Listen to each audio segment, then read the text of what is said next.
Llevo 15 años en este asilo porque mis hijos creyeron que hice algo malo. Mis 5 hijos están convencidos de que me estafaron $250,000. Piensan que su padre perdió la cabeza. Pero yo no perdí nada. Sabía exactamente en qué se fue cada dólar. Lo gasté para salvar a alguien de esta familia.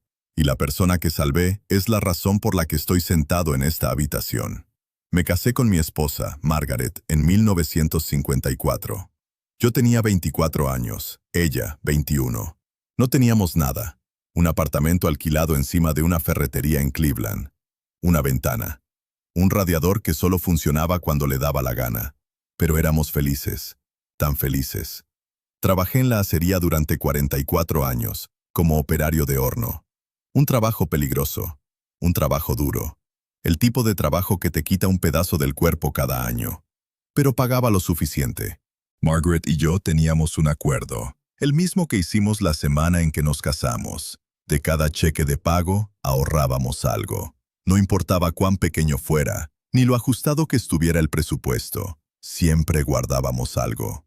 Criamos a 5 hijos en una casa que compré en 1960. David nació en 1957, Linda en 1959, Robert en 1961, Janet en 1964 y Steven en 1967. 5 hijos, un baño, caos. Un caos hermoso, ruidoso y agotador. No fui un padre perfecto. La mayoría de los días estaba cansado. Llegaba a casa oliendo a horno. No siempre tenía la paciencia que debería haber tenido. Pero estuve ahí, en cada cena, cada domingo, cada mañana de Navidad. Para 2004, Margaret y yo habíamos ahorrado $310,000. 50 años de disciplina. 50 años de almuerzos en bolsa y ropa de segunda mano. 50 años de decir, no podemos pagarlo, hasta que se convirtió en un reflejo. Ese dinero era toda nuestra vida en un número. Nuestro retiro, nuestra dignidad, la prueba de que habíamos hecho algo bien. Entonces David llamó. Era un martes por la noche en marzo de 2004. Margaret ya estaba en la cama. El teléfono sonó a las 11 p.m. Nada bueno viene de una llamada a las 11 p.m. David estaba llorando. Nunca había escuchado a mi hijo mayor llorar, no desde que era niño. Dijo, «Papá, necesito tu ayuda. Danny está en problemas». Danny, mi nieto, el hijo de David, tenía 22 años. Un chico inteligente, gracioso, el que se sentaba en mis rodillas y me pedía que le contara historias de la acería. El que me decía «Pop» en lugar de abuelo, porque decía que abuelo sonaba muy viejo. Danny había sido arrestado. Por distribución de drogas, no por consumo, sino por venta. Se había metido con gente equivocada. Debía dinero a personas a las que no se les debe nada, y comenzó a vender para pagarlas. Una cosa llevó a la otra, y ahora enfrentaba 12 años en una prisión federal. 12 años. Danny tendría 34 cuando saliera. Su vida terminaría antes de empezar. David estaba desesperado. Dijo que Danny necesitaba un verdadero abogado, no un defensor público. Un abogado penalista que supiera negociar cargos federales. Había encontrado al mejor del estado, pero solo el anticipo era de $80,000. El caso completo costaría $200,000 o más. David no tenía el dinero. Acababa de ser despedido de Ford. Su esposa Carol ni siquiera sabía del arresto de Danny. David le había dicho que Danny estaba quedando con amigos. Intentaba contener la situación, mantenerla en secreto, resolverla antes de que alguien se enterara. Dijo, «Papá, necesito $250,000. Sé que es todo lo que tienes. Sé lo que te estoy pidiendo, pero es Danny. Es tu nieto. Lo destruirán ahí dentro». Me senté en la cocina y miré el teléfono. Pensé en 50 años de ahorros, 50 años de sacrificios, cada cheque de pago, cada vacación que no tomamos, todo lo que nos privamos. Luego pensé en Danny, sentado en mis rodillas a los 6 años diciendo, «Cuéntame otra, Pop». Dije que sí. Margaret lo supo. Se lo conté esa misma noche. Lloró, no por el dinero, sino por Danny. Dijo, «Salva a ese niño, Arthur. El dinero no importa. Salva a nuestro nieto». Así que lo hice. Escribí los cheques. Contraté al abogado. Durante los siguientes 14 meses, gasté $247,000. El abogado valió cada centavo. En lugar de 12 años en una prisión federal, Danny recibió 18 meses en un centro estatal. Expediente sellado. Una segunda oportunidad. David me hizo prometer. Dijo, papá, nadie puede enterarse de esto. Ni Linda, ni Robert, ni Janet, ni Steven, ni Carol. Nadie. Si esto se sabe, Danny está perdido. Incluso con el expediente sellado, si la familia lo descubre, si la gente habla, lo perseguirá. Prométemelo, papá. Prometí. ¿Qué más podía hacer? Era mi hijo. Danny era mi nieto. Proteges a tu familia. Eso es lo que se hace. Danny cumplió sus 18 meses, se rehabilitó, salió. Ahora tiene 42 años, está casado, tiene 2 hijos, trabaja como electricista. Es un buen hombre, honesto, del tipo del que uno se enorgullece. Nadie sabe lo que fue. Nadie sabe lo que pagué para darle esa oportunidad. Así debe ser. Pero aquí es donde todo se derrumbó. Margaret murió en 2007.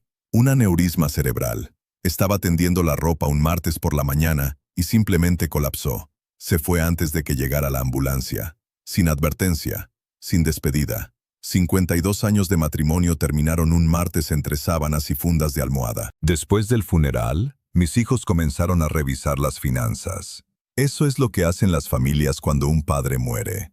Evalúan, planean, miran los números. Y los números no cuadraban. Deberían haber $310,000 en ahorros. Encontraron 58,000. ¿Dónde estaba el resto? David lo sabía. Estaba sentado justo ahí, en la mesa de la cocina, cuando Robert hizo la pregunta. Estaba sentado justo ahí cuando Linda dijo, «Papá, ¿dónde está el dinero?» Estaba sentado justo ahí, cuando Janet comenzó a llorar, y Steven dijo, «Algo debe estar mal». David no dijo nada. Me miró. Yo lo miré, y vi a mi hijo mayor tomar una decisión. Se eligió a sí mismo. Eligió el silencio. Eligió dejar que su padre cargara con la culpa, antes que admitir lo que le había pasado a su hijo. Dije que el dinero se había gastado en cosas personales. No di más detalles. No podía. Había hecho una promesa. Incluso entonces, incluso mientras veía a David sentado ahí como un cobarde, pensé en Danny, en su esposa, en sus 2 hijitas, en el expediente sellado que no significaría nada si la familia comenzara a hacer preguntas. Así que me quedé callado. Mis hijos decidieron que me habían estafado. Esa fue la versión. Papá fue víctima de uno de esos estafadores telefónicos. Papá se está haciendo viejo. Papá ya no puede manejar sus propios asuntos. Era más fácil creer eso que imaginar que había gastado el dinero a propósito. Porque si lo había gastado a propósito, tendrían que preguntar por qué. Y nadie quería adentrarse en eso. Nadie, excepto David. Porque David no necesitaba adentrarse en eso. Ya estaba ahí. Robert sugirió un poder notarial. Linda estuvo de acuerdo. Janet estaba preocupada por mí viviendo solo, especialmente después de un pequeño derrame que tuve en 2006 y que afectó mi lado izquierdo. Y en eso tenía razón. Necesitaba ayuda. Mi movilidad ya no era la misma. No podía manejar la casa solo. Pero la ayuda que recibí no fue la que necesitaba. Fue lo que les convenía. Linda dijo que podía quedarme con ella. Lo hice durante unos 5 meses. Pero su esposo, Gerald, dejó claro que era una carga. Suspiraba cuando necesitaba ayuda en el baño. Hacía comentarios sobre privacidad. Salía de la habitación cuando yo entraba. Una noche lo escuché decirle a Linda, «O yo o tu padre. No puedo seguir así». Me fui a la mañana siguiente. Le dije que había encontrado un lugar mejor. No quería ser la razón por la que su matrimonio se desmoronara. Robert estaba pasando por su propio divorcio. A duras penas podía cuidar de sí mismo. Janet vivía en Arizona. Steven tenía 3 hijos en un apartamento de 2 habitaciones. No había espacio. No realmente. No para un hombre de 79 años con el lado izquierdo débil y sin ahorros. Y David, el que tenía una casa grande, el que tenía un cuarto de huéspedes, el que me debía $250,000 y la libertad de su hijo, dijo, «Creo que papá necesita cuidados profesionales, en un lugar con enfermeras, equipado». Cuidados profesionales. Así lo llamó. Yo lo llamo por lo que es. Me encerró. El hijo al que salvé me puso en una caja y cerró la tapa. Me mudé a Meadowbrook Senior Living en octubre de 2009. Habitación 12. Una cama individual. Un armario pequeño. Una ventana que da a un estacionamiento. Llevo 15 años aquí. David no me visita. Ni una sola vez en 15 años. Creo que verme le recuerda lo que hizo. Es más fácil olvidar a tu padre que enfrentar lo que le debes. Linda llama cada pocas semanas. Llamadas cortas. ¿Cómo estás, papá? Bien. ¿Necesitas algo? No. Me envía una tarjeta en mi cumpleaños. Tiene buenas intenciones. Simplemente no sabe. Robert falleció en 2018. Un ataque al corazón. 67 años. Otro hijo que se fue antes que yo. No hay una palabra para un padre que sobrevive a sus hijos. Debería haberla. Debería haber una palabra para ese tipo de dolor. Janet me visita una vez al año. Vuela desde Arizona. Trae flores y se sienta conmigo durante una hora. Me habla de sus nietos. Es amable, pero siempre hay algo en sus ojos. Lástima. Como si visitara a un hombre que perdió la cabeza y no lo sabe. No perdí la cabeza. Perdí mis ahorros, mi casa y mi familia. Y lo hice a propósito. Lo hice para salvar a un chico de 22 años que me decía Pop. Steven a veces llama en Navidad. Y Danny. Esta es la parte que más me duele. Danny me visita una vez al año. Trae a su esposa y a sus 2 hijitas. Me dicen bisabuelo. Danny se sienta conmigo mientras las niñas juegan en la sala común. A veces me toma de la mano. Y cada vez, antes de irse, se acerca y susurra. Gracias, Pop, por todo. Pero Danny no sabe. No sabe que su padre me puso aquí. No sabe que sus tíos piensan que estoy senil. No sabe que los $250,000 que gasté para salvar su vida son la razón por la que vivo en una habitación con una cama individual y una ventana que da a un estacionamiento. Danny cree que estoy aquí porque soy viejo y necesito cuidados. David se lo dijo. David tiene una respuesta para todo. Una respuesta para todos, excepto para mí. Tengo una carta en mi cajón del abogado. Confirma los pagos, el número de caso de Danny, las fechas, los montos, todo. Podría enseñársela a Linda.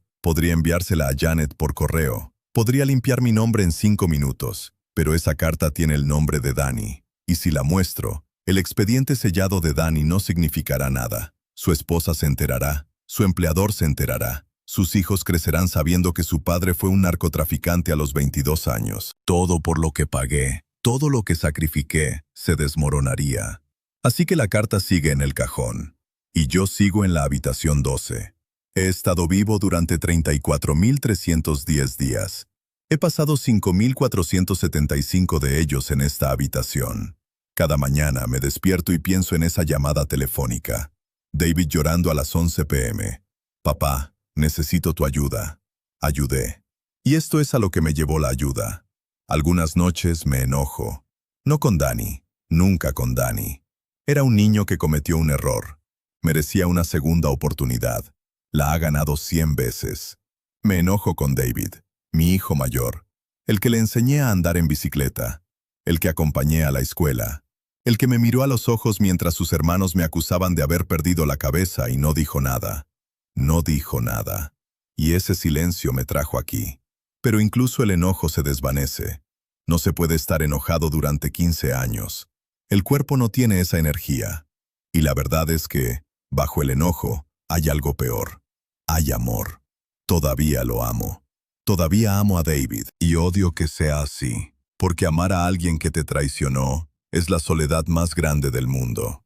Tengo 94 años. Quizás me quede un año, tal vez 2. El Parkinson está empeorando. Mi mano izquierda ya no funciona. Mis piernas no son confiables. Pero mi mente está clara. Siempre ha estado clara. No me estafaron. No estaba confundido. Tomé una decisión. La misma que cualquier abuelo tomaría. Elegí a Danny. Y si tuviera que hacerlo de nuevo, incluso sabiendo que terminaría aquí, incluso sabiendo que David me traicionaría, incluso sabiendo que pasaría 15 años solo en la habitación 12, lo haría de nuevo. Porque Danny está vivo. Danny es libre. Las hijas de Danny me dicen bisabuelo, y me traen dibujos y me piden que les cuente historias. Eso vale $250,000. Eso vale una casa. Eso vale 15 años en una habitación con una cama individual. Lo que no puedo perdonar es el silencio. No el dinero, el silencio. El silencio de David. La mentira que dejó que todos creyeran. El padre que tiró a la basura para protegerse a sí mismo. No tiré a Danny a la basura. Lo salvé al costo de todo. Y lo haría de nuevo mañana. Habitación 12, 15 años. Solo deseo que David viniera, aunque sea una vez, solo para decir que lo siente, solo para sentarse conmigo y admitir lo que hizo. Pero no lo hará, porque admitirlo significa enfrentarlo. Y David nunca fue bueno enfrentando las cosas. Está bien, yo he enfrentado suficiente por los dos.